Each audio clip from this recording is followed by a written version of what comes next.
I'm very happy to be starting off this paper testing session. So I'll tell you about this paper. As I said, I wrote it as a graduate student at UC Riverside. So since I only have 6 minutes, let me dive straight in. So before I go, so again, the topic is the kernel trick for nonlinear factor modeling. So before I go into any nonlinearities, let me start by what I understand by a linear model. It is basically this equation where we have, suppose, high-dimensional variable xt n by 1. And we have here weights, latent and latent factors r by 1. And this is idiosyncratic component. So I promise there's not going to be many equations. I'm going to keep it simple. But this is probably familiar to many.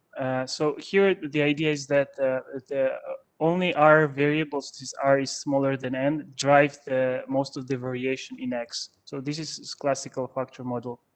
In terms of forecasting, if we can estimate this lambda and ft, then we can use, for example, if we use maximum likelihood or PCA, we can get the estimate of f, like f hat, and then we can use it for forecasting.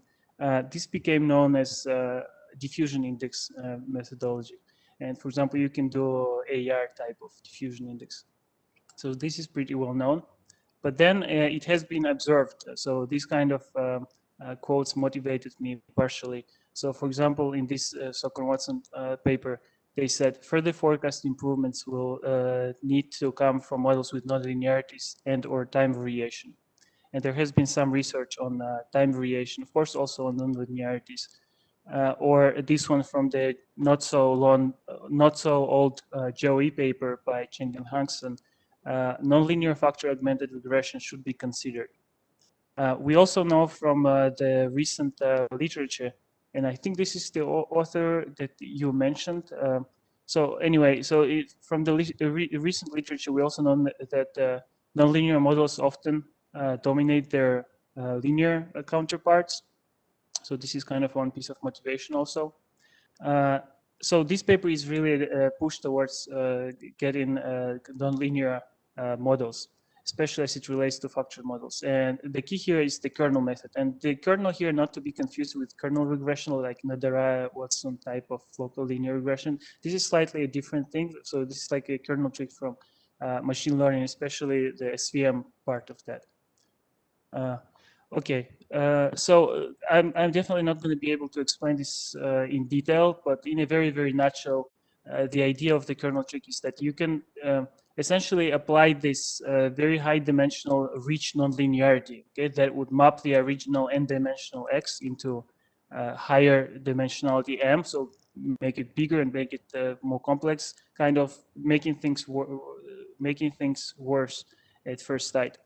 But the trick is specifically for certain algorithms like linear regression or PCA, you can formulate it in terms of inner products alone. And then you can nonlinearize it essentially by substituting linear inner products by nonlinear inner products.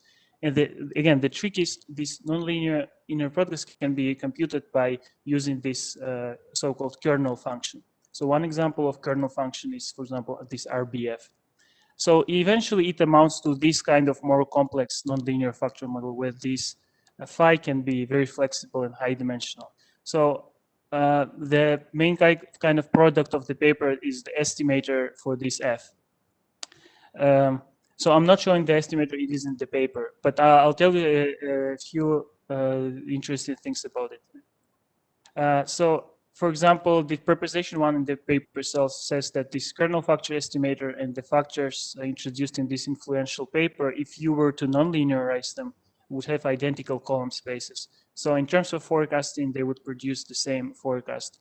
Another proposition in the paper states that essentially you can nest the linear PCA estimator I mentioned earlier if you were to push the certain parameters in the kernel. So this nesting property is also nice. Also, we have neural network interpretation. So the estimator that is proposed can be interpreted as a neural network. So why? Because just like in neural nets, we have nonlinear activations like layers and then additions. But as opposed to neural nets, there is no iterative optimization. So you'll see if you look at the form of the estimator, it's basically dependent. Okay, thank you. It is basically dependent on the eigendecomposition alone. So projection onto the eigendecomposition. So there is no risk of getting trapped in local minima as opposed to neural nets, but it still can be quite rich. Some results on consistency, depending on the choice of the kernel in this context of high-dimensional proximal static factor model. Okay, no time to cover in detail, but some details are in the paper. There's also a forecasting application. This data set, probably well known to many of you. 8 variables forecasted, and then we compare with different kind of models. Here, these ones are squared PCA and PC squared kind of first attempts to get nonlinear PC estimates. The bottom line is that kernel-based approaches, especially based on those rich kernels, generally outperform the competition, especially at mid to long horizons. Okay, just to sum up, because I'm running out of time. So this is basically what I mentioned, but the article is right now available in arXiv, but it will become available on IGF's website. I think with that, thank you to organizers. I think I'm in time, right? Yes, perfect. Thank you. Thank you very much.